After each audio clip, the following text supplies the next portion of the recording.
The estate lawyer, Mr. Gable, cleared his throat for the third time, his gaze fixed on a point just over my left shoulder. He couldn't bring himself to look me in the eye. "I'm afraid there has been a misunderstanding," he said, adjusting the papers in front of him.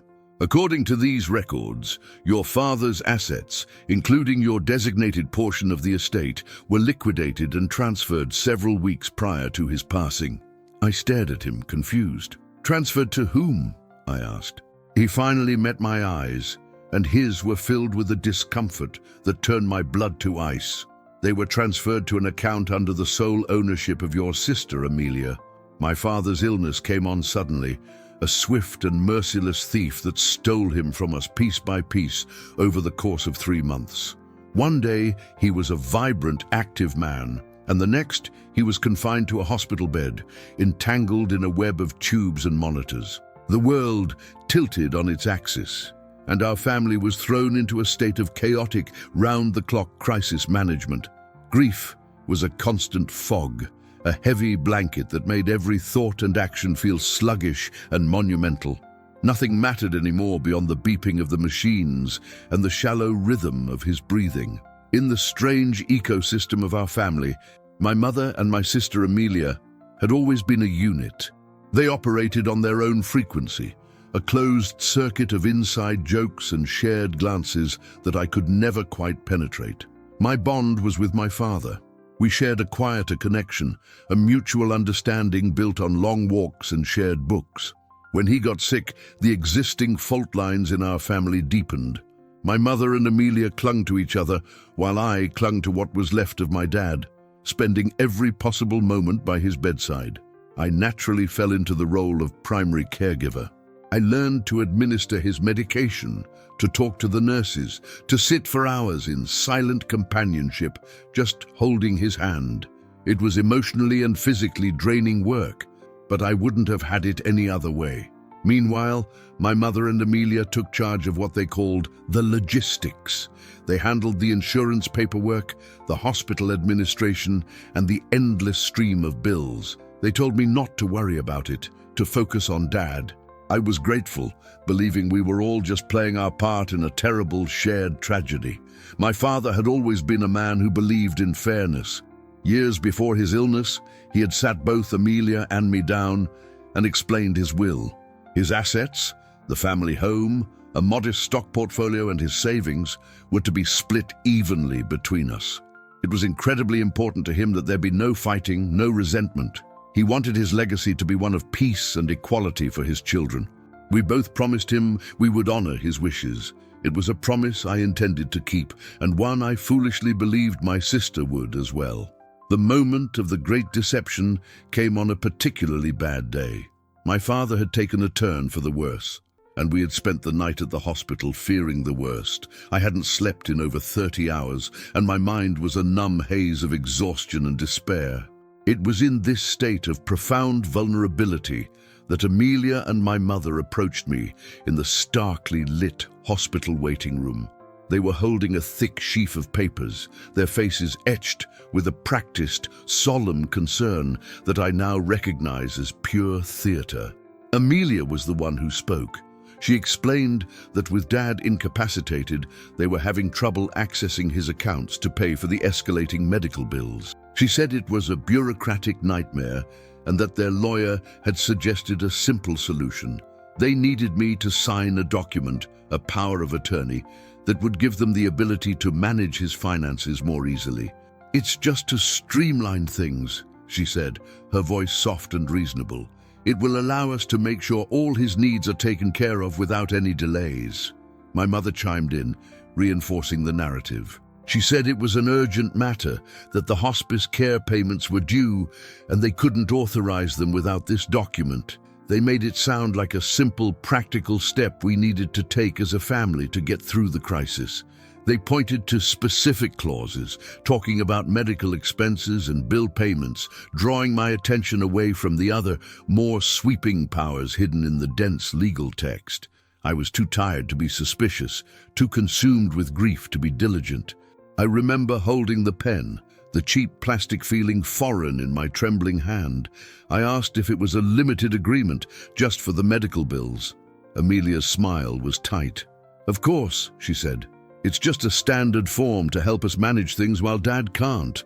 The lawyer said it's the quickest way. They were creating a sense of emergency, a pressure cooker of grief and manufactured urgency. They made me feel that any hesitation on my part would be a direct impediment to my father's comfort and care. It was a masterful, cruel manipulation. So I signed it, in that cold, sterile waiting room, smelling of antiseptic and despair. I signed away my future without even knowing it. My mind wasn't on legal documents. It was in the room down the hall, with my father. I trusted them. In that moment of shared family trauma, the idea that they would be plotting against me was simply unthinkable. It was a possibility that my grief-addled brain could not even conceive of. I handed the papers back, relieved to have one less thing to think about. My father passed away 2 weeks later. The funeral was a blur. The days that followed were a hollowed-out landscape of sorrow. We moved through the motions of grieving together, a fractured family united, I thought, by our shared loss. Amelia took complete control of handling the estate. Whenever I asked about the process, about the will, she would pat my hand and tell me not to worry my head about it. "It's all very complicated," she'd say. "Let me and the lawyers handle it. You just focus on healing." The first red flag appeared about 2 months after the funeral. I saw a picture on Amelia's social media of a brand new luxury SUV, complete with a giant red bow. The caption read, "New beginnings. It's your boss, babe." It struck me as odd. I knew Amelia's job didn't pay well, and she had always been terrible with money. When I asked her about it, she was breezy and dismissive. She claimed she had gotten a small personal loan from a friend who believed in her vision. It was a vague, unconvincing explanation. A few weeks after that, she announced she was quitting her job to start her own business, a high-end, bespoke interior design firm. She had already signed a lease on a chic, expensive studio in the city's trendiest district. The numbers just didn't add up. Starting a business like that required a massive amount of capital I knew for a fact she did not have. This time, when I questioned her, she and my mother grew defensive. They said I should be happy for her instead of being so negative and suspicious. My unease grew into a gnawing anxiety. Something felt deeply wrong. I was still grieving my father, and the last thing I wanted was a conflict, but I couldn't ignore the warning bells clanging in my head.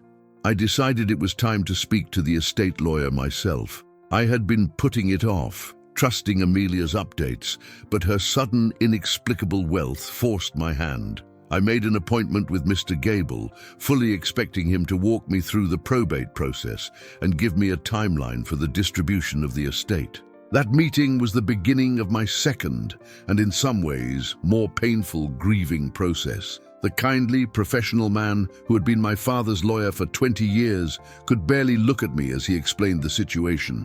He pulled out the power of attorney document, the one I had signed in the hospital waiting room. He showed me that it was not, in fact, a limited agreement for paying medical bills. It was a durable, all-encompassing power of attorney. It had granted Amelia the full and absolute legal authority to act as my father in all financial matters. Mr. Gable then showed me the transaction records. In the last 2 weeks of my father's life, as I sat by his bedside holding his hand, Amelia had been ruthlessly efficient. She had systematically liquidated every single asset in the estate that was designated for me in the will. She sold his stock portfolio, she sold a small rental property he owned, and she emptied the bank accounts. She had transferred every last dollar into her own personal account, all perfectly legal because I had signed the document that gave her the power to do it.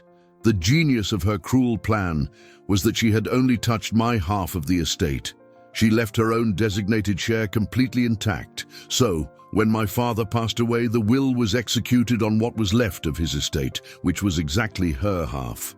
She inherited her full share, while I inherited nothing, because my share had already been stolen before it could be legally transferred to me. She had used my grief as a smokescreen, my trust as a weapon, and my signature as the key to my own financial ruin. I left the lawyer's office in a daze. The world seemed to be made of glass, fragile and sharp. I drove to my mother's house, where Amelia was also living. I confronted them with the papers from the lawyer's office, my hands shaking so violently I could barely hold them.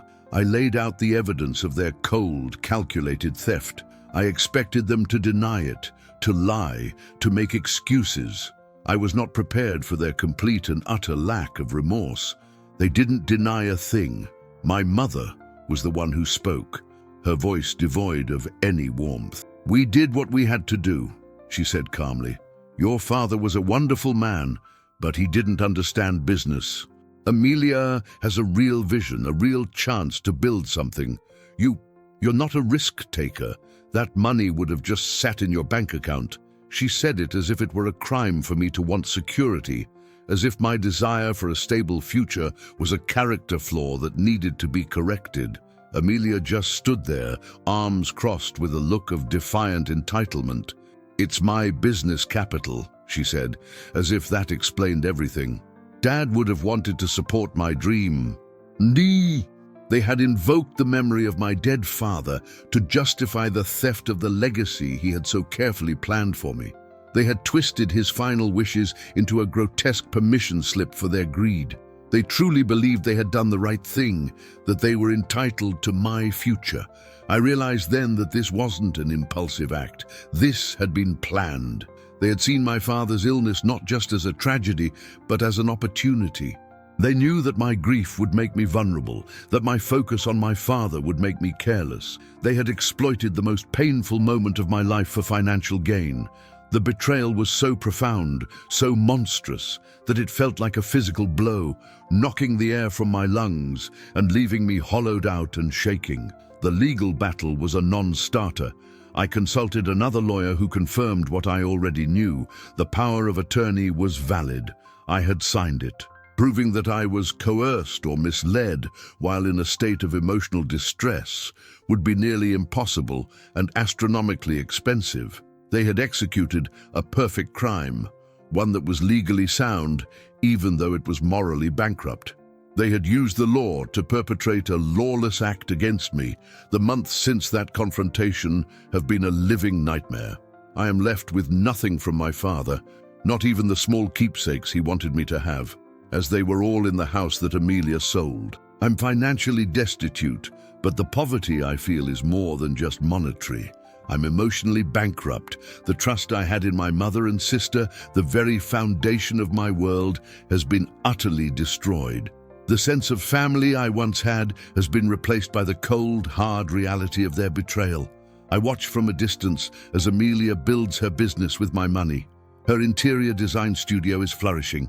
She posts pictures of her lavish projects, of her expensive clothes, of the beautiful life she has built on the ruins of mine.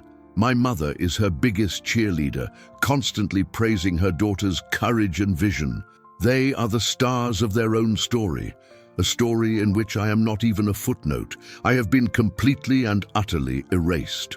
The cruelty of it is that they did it during my darkest hour. They didn't just steal from me, they stole from me while I was holding my dying father's hand. They used the sanctity of his final days as a cover for their greed. It's a level of cold-heartedness that I cannot comprehend.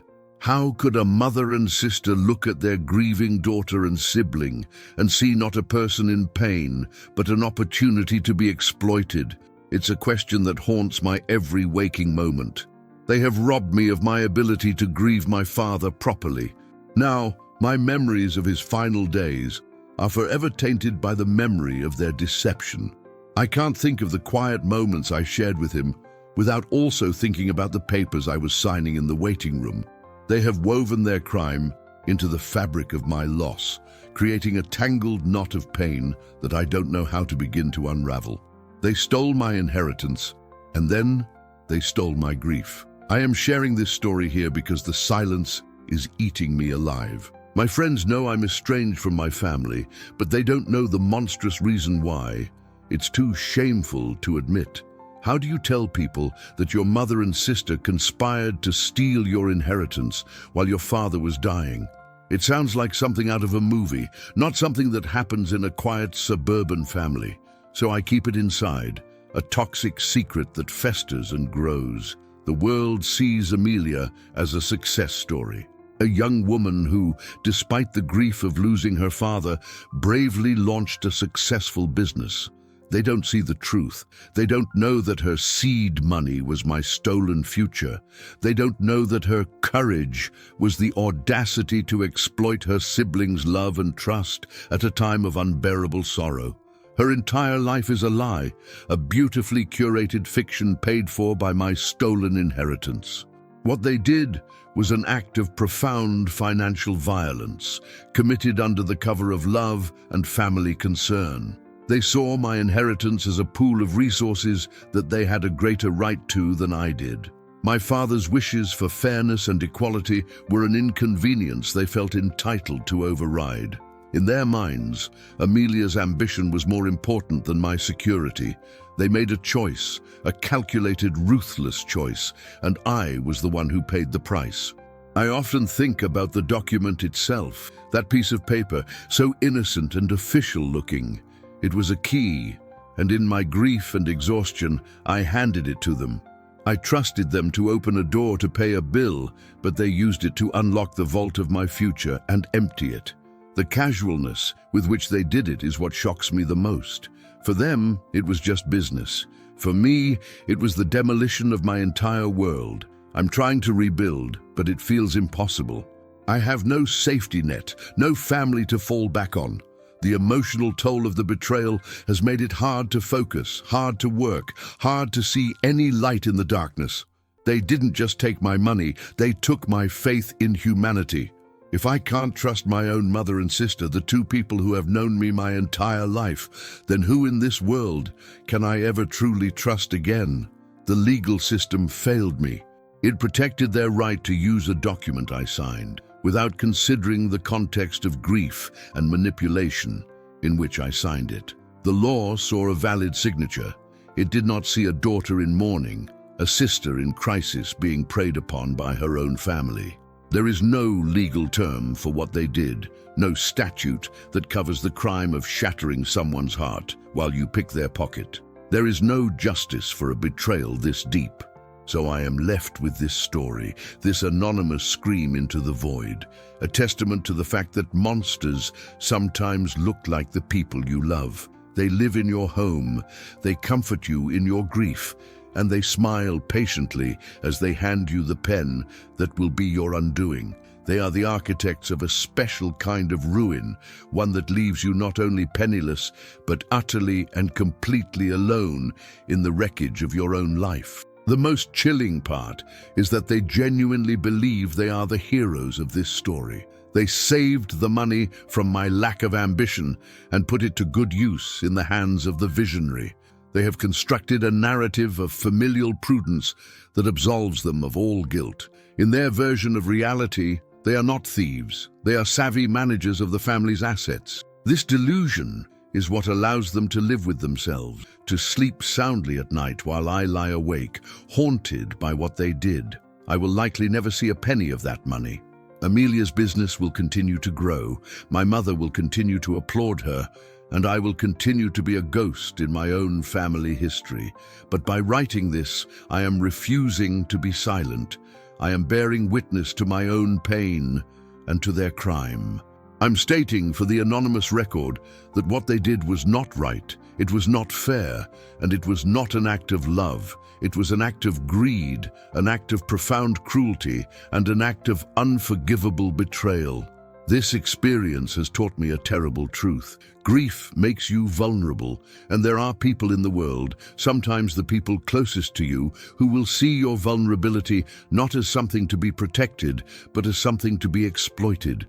They will wait for your moment of greatest weakness, and then they will strike, all while pretending to be your greatest comfort. This is the lesson my mother and sister taught me in the shadow of my father's deathbed. I am trying to find a path forward, a way to build a life that is not defined by their crime against me. It is a monumental task. Every step is a struggle, but I am fueled by a quiet, stubborn refusal to be destroyed by them. They took my inheritance, but I will not let them take my entire life. I will survive this, not because of them, but in spite of them. My survival will be my final silent act of defiance against their breathtaking cruelty. They used my love for my father as leverage against me. They knew I would do anything, sign anything, to ensure his comfort in his final days. They weaponized my grief, turning my devotion to my father into the very tool of my financial ruin. It is a sin of an almost biblical proportion, a betrayal so fundamental that it feels like it has altered my DNA. I am not the same person I was before they handed me that pen. That person died with my father.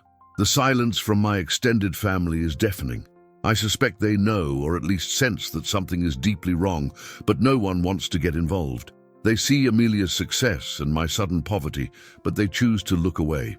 It's easier to accept the pleasant fiction my mother and sister have created than to confront the ugly truth. Their willful blindness is a secondary betrayal, a quiet confirmation that in the court of family opinion, the powerful and successful will always be believed over the broken and the poor.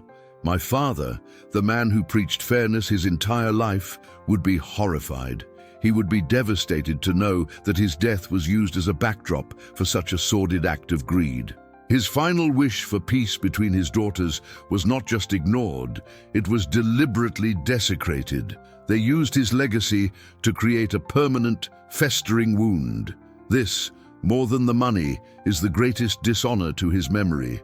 They betrayed me, but they shamed him. The boutique Amelia owns is named AM Designs, using her initials. But I know what it really stands for. It stands for the assets she stole, the manipulation she used, and the mother who enabled her. The entire enterprise is a monument to their crime. Every beautiful object she sells, every glowing review she receives, is built upon a foundation of the ugliest possible human behavior. It is a house of lies, and I am the ghost that haunts its foundations. My healing will only begin when I can fully accept that the family I thought I had never really existed. It was an illusion. My mother's love was conditional. My sister's affection was transactional. I was not a daughter or a sibling. I was a resource, a means to an end. Accepting this truth is like accepting a death. It is the end of a lifelong belief system. I am grieving the loss of my father, but I am also grieving the loss of an entire family, a family that I now realize was a fiction all along.